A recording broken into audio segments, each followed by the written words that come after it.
అన్న నమస్తే అన్న. నమస్తే అండి. మరేంటి అసలు పవన్ కళ్యాణ్ గారిని ఉద్దేశించి జగన్మోహన్ రెడ్డి గారు చేసిన వ్యాఖ్యల మీద ఒక జనసేన కార్యకర్తగా ఏ విధంగా రియాక్ట్ అవుతారు? ఏమని వ్యాఖ్యలు చేస్తున్నారు అంటే మాకే హాస్యాస్పదంగా ఉంది. ఎందుకంటే పాపం జగన్మోహన్ రెడ్డి గారు ఓటమి అయ్యే ఓటమి వచ్చిన తర్వాత ఆయనకి మతిస్థిమితం లేక హాస్పిటల్లో చూపించుకోలేక ఏం మాట్లాడాలో తెలియక ఎలా పడితే అలా కళ్యాణ్ బాబు గారిని విమర్శిస్తున్నారండి. ఎందుకనంటే ఆయన ఏం విమర్శించారు, కార్పొరేటర్కి ఎక్కువ ఎమ్మెల్యేకి తక్కువ అన్నాడు. అంటే మరి అలాంటి వ్యక్తి ఈరోజు దేశ రాజకీయాల్లో ఒక బ్రాండ్ అంబాసిడర్ ఎలా తయారయ్యారు?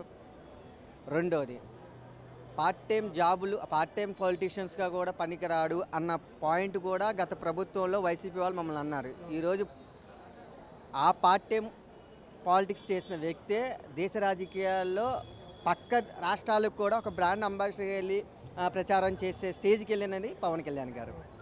నెక్స్ట్, ఈరోజు ఆంధ్రప్రదేశ్ భవిష్యత్తుని బాగుండాలని చెప్పి తను కూటమిలో కలిసి ఎన్డీఏలో కలిసి రాష్ట్రంలోనూ దేశంలోనూ ఒక అధినాయకుడిగా, అంటే పదవి ఉంటేనే నాయకుడు కాదు, ఆయన అంతకన్నా మించి పాత్ర పోషించి దేశ రాజకీయాల్లో పవన్ ఒక అంబాసిడర్, ఒక బ్రాండ్గా మారిపోయాడు ఈరోజు. అది పవన్ కళ్యాణ్ గారి గొప్పతనం. ఏంటంటే అసలు కూటమి ప్రభుత్వం అధికారంలోకి వచ్చిన తర్వాత ప్రజలకు ఎలాంటి మేలు చేసింది? అసలు అభివృద్ధి విషయంలో కానీ సంక్షేమ విషయంలో కానీ ఎలాంటి ముందడుగులు వేస్తుంది అంటారు అసలు? సార్, కూటమి ప్రభుత్వం వచ్చేమి ఒక 2-3 సంవత్సరాలు కాలేదండి. ఇదంతా ప్రజలు గమనించాలి, ప్రతిపక్షాలు గమనించాలి. కూటమి ప్రభుత్వం వచ్చి 1 ఇయర్ కూడా సరిగ్గా కంప్లీట్ కాలేదని కూడా గమనించుకోండి. ఎందుకనంటే పథకాలు ఇవ్వటం లేదు, అది ఇవ్వటం లేదంటే గత ప్రభుత్వం పథకాలు అని చెప్పి రాష్ట్రాన్ని అప్పులు పాలు చేసి పాతాళంలోకి తొక్కేసిందండి. ఆర్థికంగా రాష్ట్రాన్ని వెనక్కి లాగేసిందండి. రెండోది ఏంటంటే ఆయన అప్పులు చేసి ఇచ్చాడు తప్ప ఆర్థికంగా రాష్ట్రాన్ని ముందుకు తీసుకెళ్ళి ఇన్కమ్ సోర్స్ పెంచి ఆయన పథకాలు ఇవ్వలేదండి. కాబట్టి ప్రజలంతా ఇది గమనించాలి. ఏదన్నా పథకం కావాలంటే రాష్ట్రం ఆర్థికంగా బాగుపడాలి. బాగుపడిన రోజు ప్రజలకు ఏదైతే వాగ్దానాలు ఇచ్చారో కూటమి ప్రభుత్వం అవి ఇస్తాం. లేదు మేము కూడా గత ప్రభుత్వంలాగా అప్పులు తీసుకొచ్చి ఇవ్వమంటే ఆ అప్పులన్నీ మీ మీద పడతాయి, మీకే తలభారం అయిపోద్ది. గత ప్రభుత్వంలో ఉన్నప్పుడు ఒక మహిళ మాట్లాడింది, జగన్ చేసిన అప్పులకి ప్రతి ఇంటికి ఒక తలకి ₹1,00,000 బరువు పడింది అని. ఒక మహిళ మాట్లాడిందంటే మనం జగన్మోహన్ రెడ్డి గురించి ఎంత అనాలిసిస్ చేశారో గత ప్రభుత్వం జగన్మోహన్ రెడ్డి గురించి ప్రజలు, అందుకే ఆయన్ని దించి కూటమి ప్రభుత్వానికి అవకాశం ఇచ్చి మంచి పరిపాలన కోసమే వీళ్ళు మార్పు కోరుకున్నారు. కాబట్టి ఈరోజు కూటమి ప్రభుత్వం వచ్చిందనమాట. అంటే పవన్ కళ్యాణ్ గారికి ఇచ్చిన శాఖకి న్యాయం చేయగలుగుతున్నారా? అసలు ఆయన పనితీరు ఎలా ఉంది? సార్, ఖచ్చితంగా ఒకటి చెప్తున్నామండి, ఏం చేస్తున్నారా అని ప్రజలంతా గమనిస్తున్నారు. ఆయన ఒక డిప్యూటీ సీఎం, ఒక సీఎం ఎలా చేయాలో దానికి మించి డిప్యూటీ సీఎం చేస్తున్నారు. అంటే సీఎం గారు చేస్తున్నారు, డిప్యూటీ సీఎం గారు తనకు మించి చేస్తున్నారు. ఎందుకంటే తను తీసుకున్న శాఖలు ప్రతిదానికి న్యాయం చేస్తున్నారు.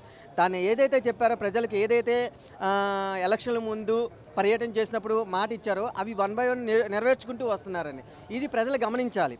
ఎందుకంటే 70 ఏళ్ల గిరిజన ప్రాంతానికి 70 ఏళ్ళ చరిత్రలో ఎప్పుడు ఏ ప్రభుత్వం ఒక రోడ్డు కూడా వేయలేదు. అలాంటి ప్రాంతానికి కూడా పవన్ కళ్యాణ్ గారు గుర్తించి ఒక రోడ్డు ఏర్పాటు చేశారంటే ఎంత ఇంటెన్షన్ పెట్టుకున్నారైనా. అంటే సిటీలో ఎవరైనా ఏదైనా గబుక్కుని రియాక్ట్ అవుతారండి. గిరిజన ప్రాంతాలు, పల్లెటూరులోకి వెళ్ళి గమనించిన వ్యక్తి ఒక పవన్ కళ్యాణ్ గారు. అందుకే ఆయన తీసుకున్న శాఖలు కూడా గ్రామీణ స్థాయి శాఖలే అనమాట. 2029లో ఖచ్చితంగా కూటమి ప్రభుత్వం ఓడిపోతుంది. ఏదైతే వైకాపా పార్టీ అధికారంలోకి వస్తుంది అప్పుడు ఎవరైతే జగన్మోహన్ రెడ్డి గారి మీద కానీ వీళ్ళ మీద కామెంట్ చేశారు వాళ్ళందరినీ కూడా అరెస్ట్ చేస్తామని చెప్పేసి మాట్లాడుతున్నారు. చేయమనండి. వాళ్ళు చేసేది ఏం లేదు, కబ్జాలు చేయడాలు, అరెస్ట్ చేయడాలు, లేకపోతే ప్రజలను టార్చర్ పెట్టడాలు, లేకపోతే అప్పులు చేసి రాష్ట్రాన్ని ఆర్థికంగా తొక్కేయడాలు. ఇంతకన్నా వాళ్ళు ఏం చేయలేరని. ఎందుకంటే వాళ్ళే కనుక సరైన పరిపాలన, వాళ్ళే కనుక సరిగ్గా కనుక పాలించి ఉంటే ఈరోజు జగన్మోహన్ రెడ్డి ఉండేవాడు ఆంధ్రప్రదేశ్లో. ఈ కూటమి ప్రభుత్వం ఎక్కడ కనబడేది? నీ పరిపాలన బాగలేదు, జనాలకి నచ్చలేదు, వాళ్ళే నిన్ను దింపారు గద్ది. నీకు ఆ రోజు 151 సీట్లు ఇచ్చారు, ఈరోజు 160 మాకు ఇచ్చారనమాట. అది 164 సీట్లు మాకు ఇచ్చారనమాట. కూటమి ప్రభుత్వానికి అంత సీట్లు ఎందుకు ఇచ్చారు? 151 సీట్లు ఇచ్చినప్పుడు నీకు మంచోళ్ళు అయిపోయిన ప్రజలు 164 ఇచ్చినప్పుడు చెడ్డోళ్ళు అయిపోయారా? ఎందుకంటే నువ్వు నచ్చలేదు, దించారు. అంతకు మించి విజయాన్ని ఇచ్చారు.